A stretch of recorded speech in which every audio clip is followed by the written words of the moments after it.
Hello प्यारे बच्चों, ये है डे 16 की वर्कशीट मौलिक संक्रियाओं की। इसमें जो है हमें एक रेलगाड़ी के आने जाने का समय दिया गया है और उसे कितना समय लगता है, कितने दिन लगते हैं, ये बताया गया है। ठीक है, तो अब इसमें रेलगाड़ी की संख्या 12,952 है। ठीक है, यानी ये एक रेलगाड़ी है और इस रेलगाड़ी का नाम है मुंबई राजधानी एक्सप्रेस, जो नई दिल्ली से मुंबई सेंट्रल तक इसका गंतव्य स्थान है। ठीक है, इस पर आधारित हमें कुछ क्वेश्चन दिए गए हैं, सोचो और बताए में हमें इन्हें सॉल्व करना है। देखो, सबसे पहले हम ये जो सारणी दी गई है, ये जो टेबल दी गई है, इसको रीड कर लेते हैं कि ये है। सबसे पहले स्टेशन का नाम नई दिल्ली, इसका स्रोत स्थान है, यहाँ से बनकर चलती है। इसका जाने का समय क्या है, 16:25 यानी शाम के 4:25। दूरी दूरी तो अभी कुछ नहीं है, और एक दिन। ठीक है, फिर है इसका अगला कोटा जंक्शन, यहाँ पे जो है 20:55 पे चलती है और 21:55 से आगे चलती है। 20:55 पर पहुंचती है, 21:05 से चलती है।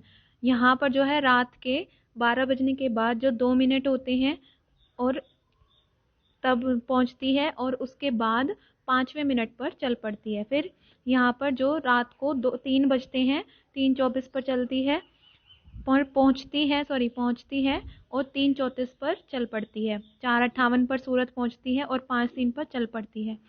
7:29 पर पहुंचती है, 7:31 से चल पड़ती है। इसके बाद मुंबई सेंट्रल पर ये कहाँ कब पहुंच जाती है, 8:15 पर। ये इसका गंतव्य स्थान है। ठीक है, अब यहाँ पर क्वेश्चन दिए गए हैं। पहला प्रश्न है हमारा कि रतलाम जंक्शन से सूरत की दूरी कितने किलोमीटर है। तो पहले रतलाम जंक्शन देखो, ये रहा 3 नंबर पर, सूरत ये रहा 5वें नंबर पर। अब आपसे इनकी दूरी पूछी गई है, कितनी दूरी पर है। ठीक है, तो हम क्या करें, हमने क्या देखा, ये जो रेलगाड़ी है यहाँ तक 731 किलोमीटर इसका दूरी तय करी है, और सूरत तक कितनी हो जाती है, 1122।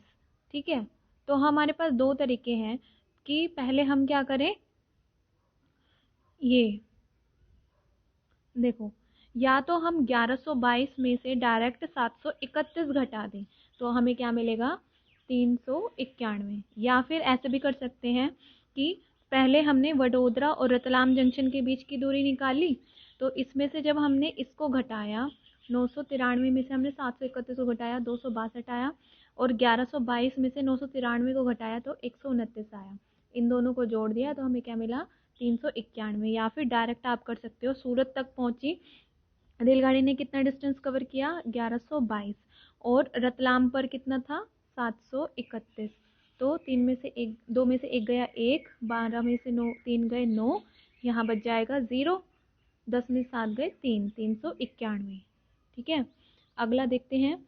यह रेलगाड़ी कुल कितने किलोमीटर की दूरी तय करती है। अब ये देखो, ये यहाँ नई दिल्ली से चलकर मुंबई सेंट्रल तक पहुंची है, कितना दूरी तय करी है इसने, 384। तो यानी क्या होगा, 1384 किलोमीटर आएगा। यहाँ पर किलोमीटर लिखेंगे, KM।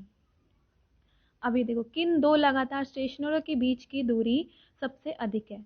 अब ये देखो, अलग अलग स्टेशन पर इसने कितनी कितनी दूरी तय करी है। तो मैंने यहाँ पर देखो इनको बताया है।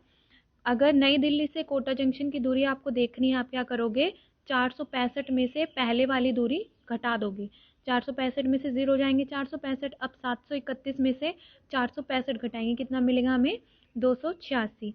ऐसे ही 1122 में से 993 घटाएंगे, हमें क्या मिलेगा, 129।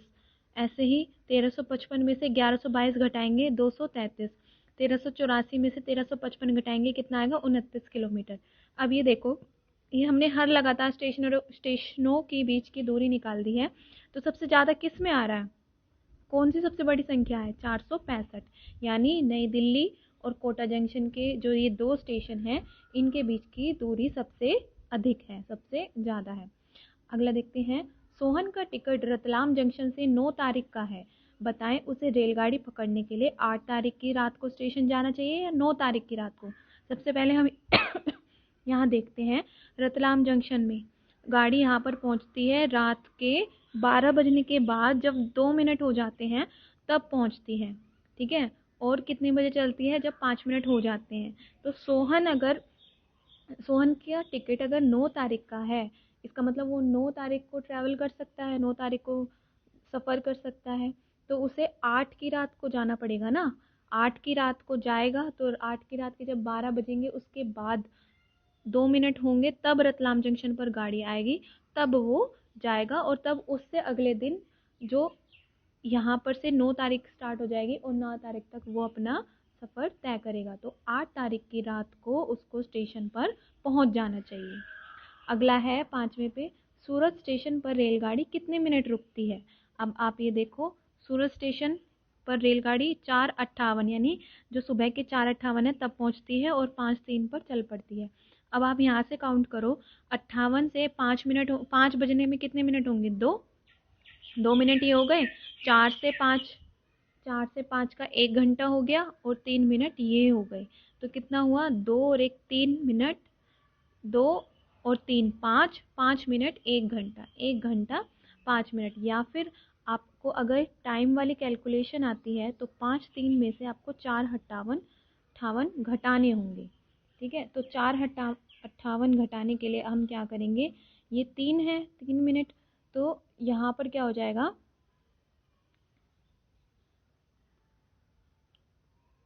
यहाँ से देखो, ये देखो 5 3 में से 4:58 बोले हैं ना। अब ये देखो 3 मिनट तो इसको अलग रख दो।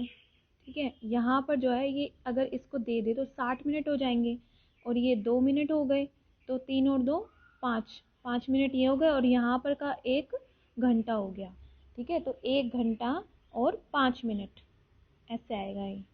हम आगे क्वेश्चन में सीखेंगे टाइम वाली कैलकुलेशन कैसे होती है। अब आप यहाँ पर डायरेक्ट काउंट करके भी लिख सकते हो जैसे मैंने पहले बताया है। अगला है हमारा, कोटा से सूरत पहुँचने में कुल कितने समय लगता है। अब ये देखो, कोटा से सूरत पहुँचने में, ये रहा कोटा से, देखो यहाँ पर इस टाइम पर चलती है यानी रात के 21:05 कब होते हैं, जब रात के 10:05 होते हैं। तो 10:05 हो गए, 10:05 से आप यहाँ देखो सूरत पर कितने, सूरत पहुँचने तक में कितना कुल समय लगता है, 4:58 पे।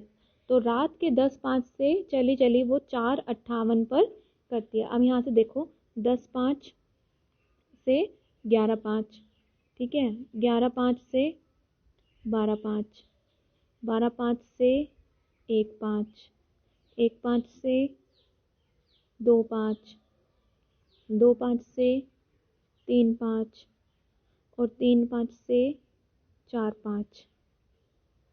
ठीक है, यहाँ पर पहले काउंट करो कितने घंटे हो गए, यहाँ पर 1 2 3 4 5 6, 6 घंटे ये हो गए। अब देखो यहाँ 4:05 का टाइम था तो 4:05 था, अब 4:05 से 58 मिनट तक गिन लो, 4:58 पर पहुँचती है ना, यानी 53 मिनट, यानी कितने घंटे हो गए, 6 घंटे और 53 मिनट। इतना समय लगता है उसे सूरत पहुँचने में। तो हमारा आंसर क्या होगा, 6 घंटे 53 मिनट। आशा करती हूँ आपको आज की वर्कशीट समझ में आई होगी और कोई प्रॉब्लम हो तो आप हमें कमेंट कीजिए, हम उसको सॉल्व भी करेंगे। Thank you.